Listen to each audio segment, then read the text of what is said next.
আসসালামু আলাইকুম viewers, welcome back to my channel Jahi's kitchen. আজকে আমি রুই মাছের মাথা দিয়ে চাল কুমড়ার রেসিপিটা শেয়ার করব।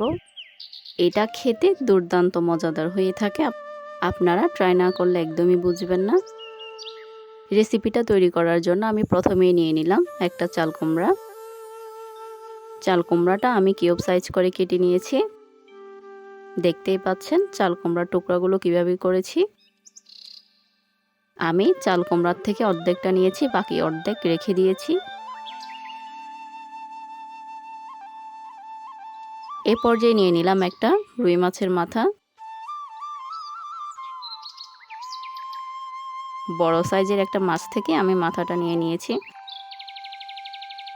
রুই মাছের মাথাটা মাঝখান দিয়ে কেটে আমি ভালো করে ধুয়ে নিয়েছি। ধুয়ে নিয়ে এতে অ্যাড করে দিচ্ছি অল্প লবণ আর দিয়ে দিচ্ছি অল্প হলুদ, দিয়ে খুব ভালো করে মেখে নিচ্ছি।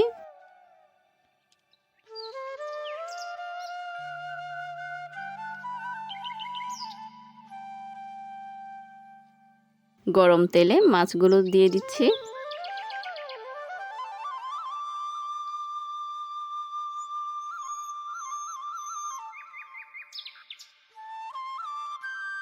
মাছগুলো একটা আরেকটার সাথে লেগে না যায় মতো একটা খুন্তির সাহায্যে অ্যাড করে দিচ্ছি।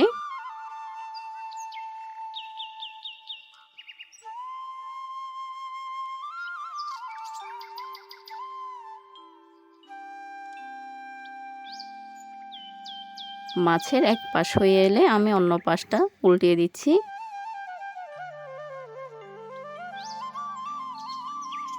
মাছটা আমি খুব বেশি ফ্রাই করব না।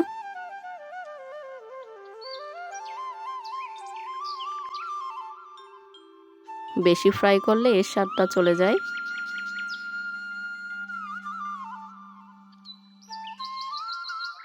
মাছে এভাবে একটু লালচে কালার চলে আসলে আমি মাছগুলো নামিয়ে নিচ্ছি।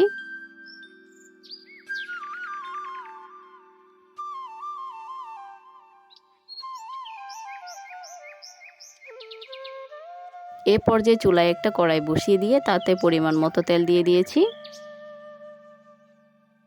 তেলটা গরম হয়ে এলে এতে অ্যাড করে দিচ্ছি বেশ কিছু পরিমাণ পেঁয়াজ কুচি। আমি এখানে প্রায় বড় সাইজের 2টি পেঁয়াজ কুচি করে নিয়েছি।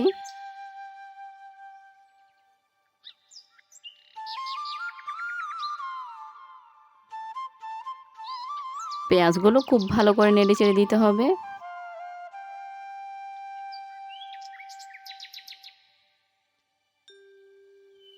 পেঁয়াজ নেড়েচেড়ে দিয়ে এতে অ্যাড করে দিচ্ছি অল্প পরিমাণে কালো জিরা। কালো জিরাটা আপনারা চাইলে স্কিপ করতে পারেন, আর দিলে তো ভালো। কালো জিরা দিয়ে আবারও খুব ভালো করে নেড়েচেড়ে দিচ্ছি। এই পর্যায়ে আমি এখানে অ্যাড করে দিচ্ছি আধা টেবিল চামচ আদা বাটা, 1 টেবিল চামচ বাদাম বাটা, দিয়ে আবারও খুব ভালো করে নেড়েচেড়ে দিচ্ছি।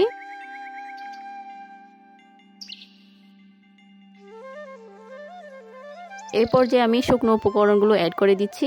প্রথমে আমি দিয়ে দিলাম স্বাদ মতো লবণ, 1.5 টেবিল চামচ লাল মরিচের গুঁড়া,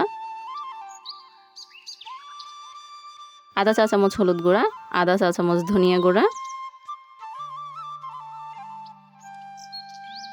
আর দিয়ে দিচ্ছি আধা চা চামচ জিরা গুঁড়া, দিয়ে আবারও খুব ভালো করে নেড়ে চেড়ে দিচ্ছি।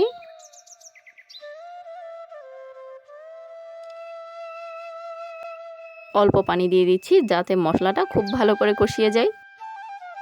পানি দিয়ে আবারও ভালো করে নেড়ে চেড়ে দিচ্ছি।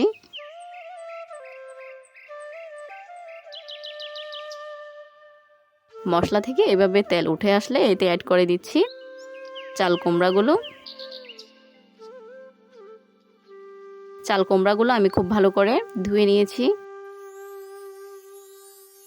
চাল কুমড়াগুলো অ্যাড করে আমি আবারও খুব ভালো করে নেড়ে চেড়ে দিচ্ছি যাতে মশলাটা চাল কুমড়ার গায়ে লেগে যায়। দিয়ে দিচ্ছি পরিমাণ মতো পানি।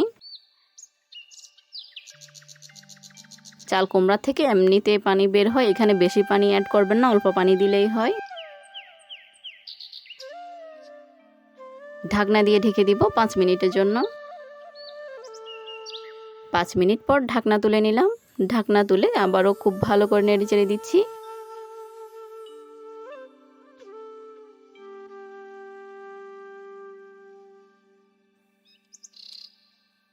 চাল কুমড়াগুলো 50% কুক হয়েছে, এরই মাঝে আমি দিয়ে দিচ্ছি মাছের মাথাগুলো। মাছের মাথাগুলো দিয়ে এখানে আমি আবারও অ্যাড করে দিচ্ছি টমেটো কুচি।